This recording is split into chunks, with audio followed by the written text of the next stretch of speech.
It's time to sit back, relax, and listen to Conversations with Joan.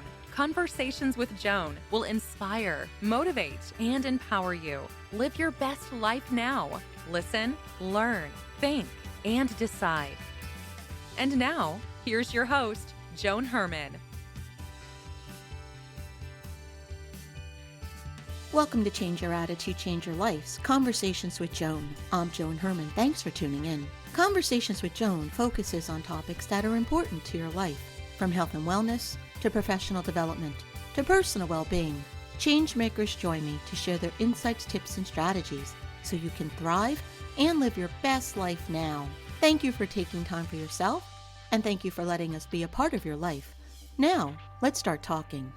Despite our changing world, the majority of leaders still utilize a command and control style of leadership. But according to today's guest, Stephen M.R. Covey, the old command and control model is no longer conducive to organizational success.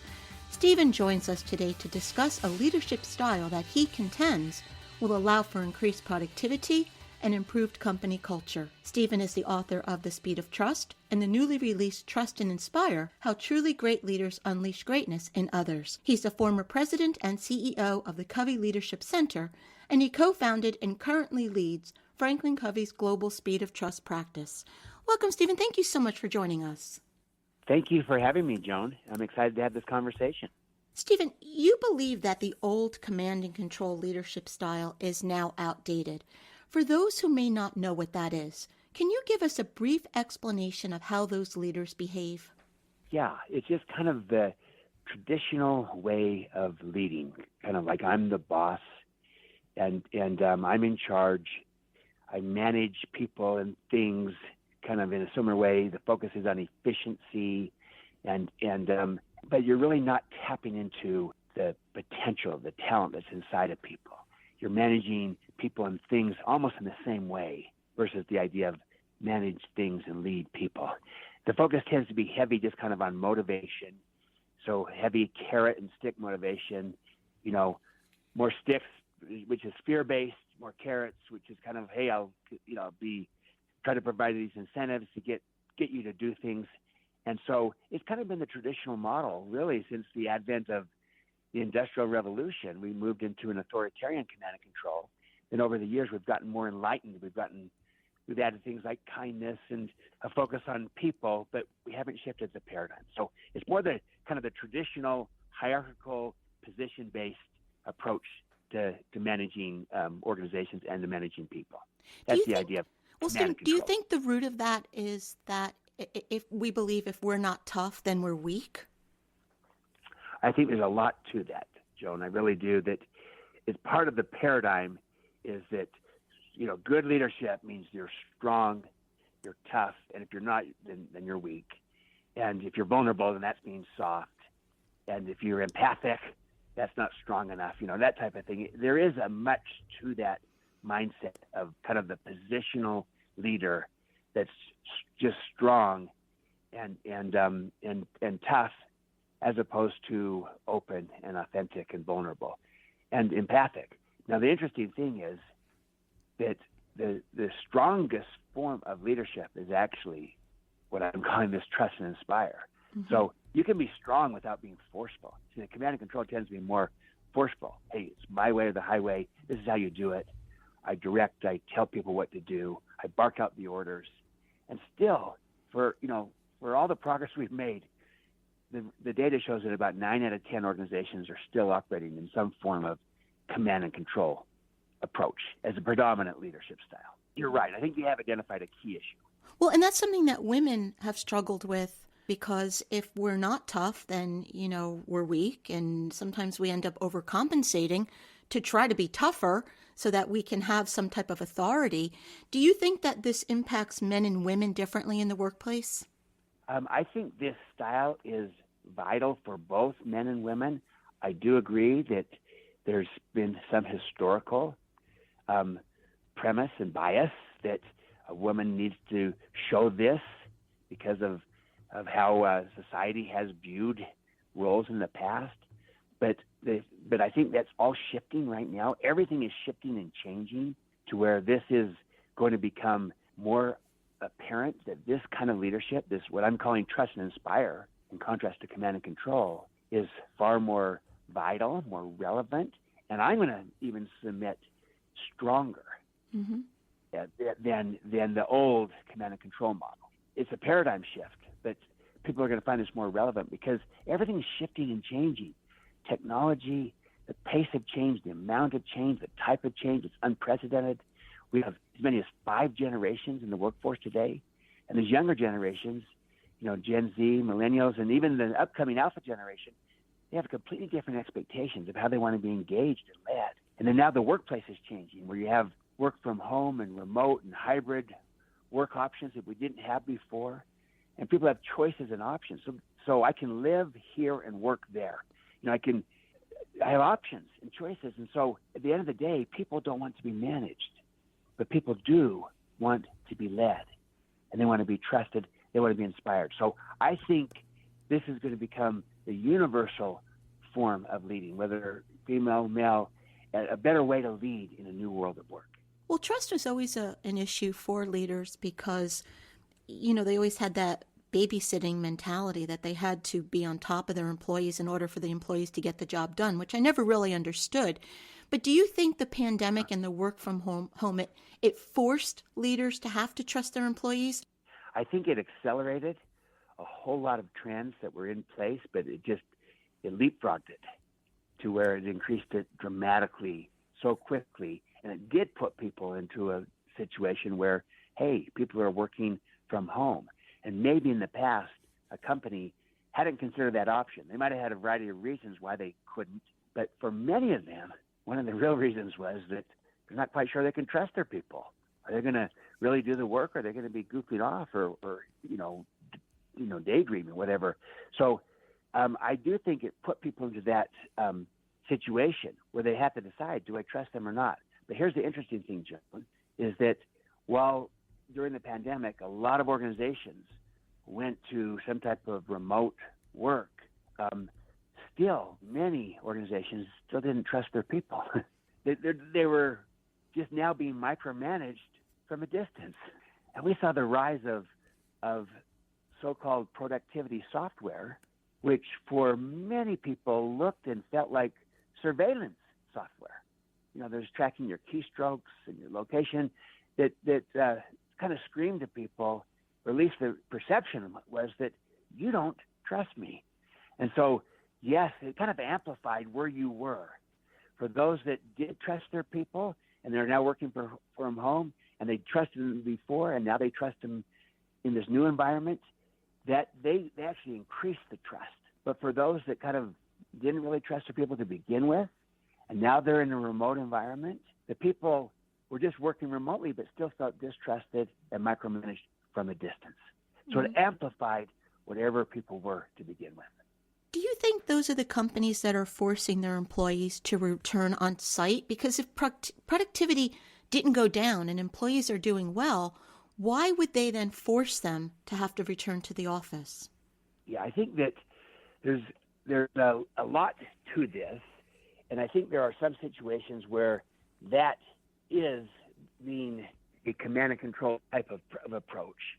I also think there's other situations and contexts in which there may be elements of the business or of the culture or of the approach that they have where a company might believe that being back on site is better for collaboration or creativity or innovation, a variety of different things. But I've learned that rather than kind of the mandate approach, that the more that there's a desire for this, a magnet approach, I'm attracted to it. In other words, if being on site is better, then make a better experience of being on site so that if people come to the office, have that experience of coming to the office be better because of the culture and the environment and the collaboration, so that it's more of I'm being pulled to it like a magnet versus being mandated to it, where it's being pushed and forced upon me.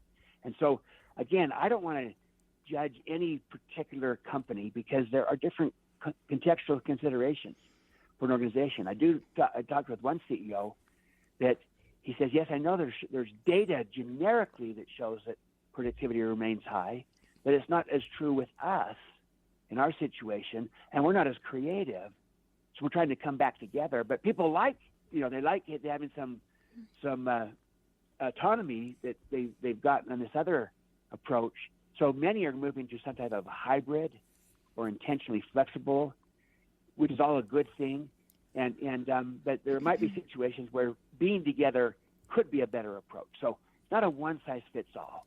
But Right. my point is, whether you are remote or on-site or a hybrid, any of those structures could work as the right approach for your organization, but they'll all work better or not work very well based upon the level of trust. Stephen, can you take us through the fundamental beliefs of a trust and inspire leader?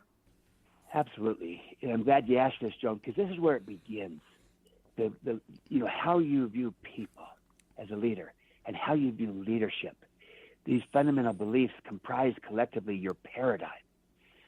You think of the word paradigm, it comes from the Greek paradigma. It means a mental map or model. So the purpose of a map is to describe the territory. But you might have an inaccurate map of a city or of anything that's not accurate, and that's not going to be a good descriptor of the territory. And too often times, a command and control paradigm or map of people and of leadership still exists in people.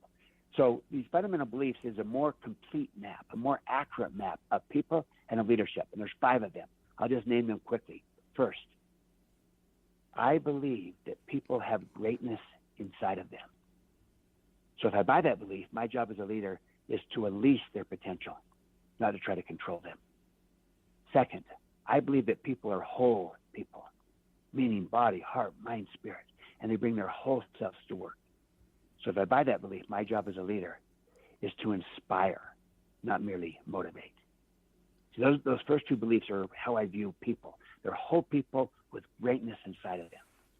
Now, a command and control paradigm might be that, there's a few people that have greatness, but most don't. The few that do, I call high potentials. They kind of are just judging based on limited data that most people don't. And at the end of the day, you just got to pay people. That's all they care about is money, but you're not tapping into their heart, their desire for caring and belonging, and their mind, their desire for growth and development, and their spirit, their desire for contribution and creating value and having significance. So that's limited, whereas the command and control or the trust and inspire paradigm, people have greatness inside of them and their whole people is expansive. Now, how do I view leadership? Those are the last 3 fundamental beliefs. So the third is, I believe that there is enough for everyone. It has an abundance mentality versus a scarcity mentality.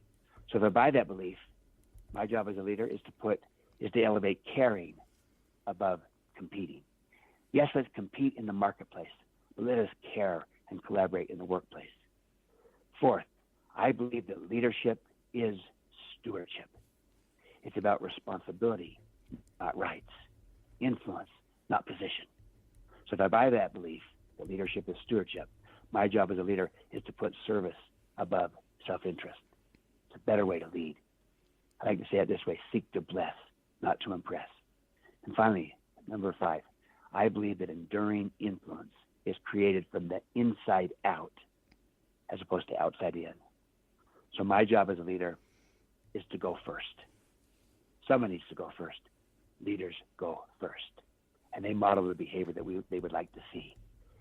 You add those 5 fundamental beliefs together collectively. That is a more accurate paradigm or map or model of people and of leadership. It's a better way to lead. But again, you can see how a command and control paradigm would be just a fraction of any of those pieces. And it'd be more positional and hierarchical as opposed to this expansive approach to people and to leadership. And Stephen, it seems that in order to be able to lead this way, a person in that position would have to do the inner work so that they're secure within themselves, so that they're not coming from fear or scarcity. And so I would think that would be a really important place to start. You are right on, and I know this is a big part of the work that you've done. That inner work is indispensable. It's vital. That's the idea, really, that the leader goes first. My job as a leader is to go first And that going first is I first go in. It's inside out. And the inside means I work on myself and who I am, my character, my competence, my credibility. Yes, I try to build and grow that abundance mentality, because I really believe that abundance is a choice, not a condition. I know some people that have all kinds of things but are very scarcity minded. I know others that don't have much at all but are extraordinarily abundance minded. So it's a choice, not a condition. And you're right, you got to work on yourself. You start inside out. And that is the better modeling of leadership. My friend Doug Conant puts it this way: the only way out is in. Mm-hmm. So we always got to start inside, look in the mirror, start with ourselves. We go first, we model the behavior that we would like to see. Stephen, how do you think AI is going to play into leadership? I think it's very significant in that there's extraordinary potential with what AI can help do. And I also think there's some real, caution and some watch outs that need to be in place. Ultimately, there's unique human endowments that I think will govern. We are not programs, we're programmers. And so programmers do write programs. And I think that we need to tap into what is uniquely human about us. And that is a sense of our caring and our empathy and our understanding and the connection that we can have human to human, person to person. And, because part of this trust and inspire is not only do I trust my people, I inspire them. And what inspires people? Well, people are inspired when they see a leader who models the behavior, who goes first. People are inspired when they see a leader who trusts them. And people are inspired when that leader also shows that they care about people. They connect with people through a sense of caring and belonging. And they also connect people to purpose and to meaning and to contribution. And these are things that are particularly distinctively human. It doesn't mean there can't be some measure of replication on portions of it, but there's a human connection and element that is going to become actually at a greater premium than ever before because of all the AI possibilities. So what makes us distinct and human is going to matter even more going forward. And that's really beautifully aligned to trust and inspire. Where people, so if I'm working with a leader, and I know and I believe that leader has my best interest at heart, in mind, and is really seeking to unleash me and my potential. And I really believe that what they're all about is unleashing me, helping grow me. And I believe that. I feel that. I feel a sense of belonging. That inspires me. I not only perform better, I'm happier, better well-being and joy. So what if we could be that kind of leader for those that we lead and those that we work with in our homes, in our neighborhoods and communities? Stephen, when we get thrust into a leadership position and we really want to take an honest look at ourselves, is there a way that we can tell whether or not we're doing a good job? I think we can I do think that the self-awareness is important, to try to step back and kind of say, is this working? I think most people's intent is good, and it's to be a good leader. No one wakes up and says, I want to make things really hard for my people today. It just happens naturally, right?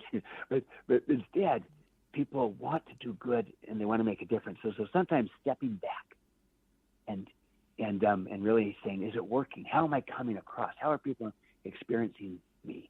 Because quite often what can happen is this: our style can get in the way of our intent. So our intent might be, I want to be a good leader and help develop my people and grow them and have them be happy and succeed. But sometimes our style, how we go about doing it, can get in the way of that intent. So I've learned to ask a couple of key questions, kind of step back and say, let's just take that first fundamental belief, that I believe that people have greatness inside of them. So my job as a leader is to unleash their potential, not control them.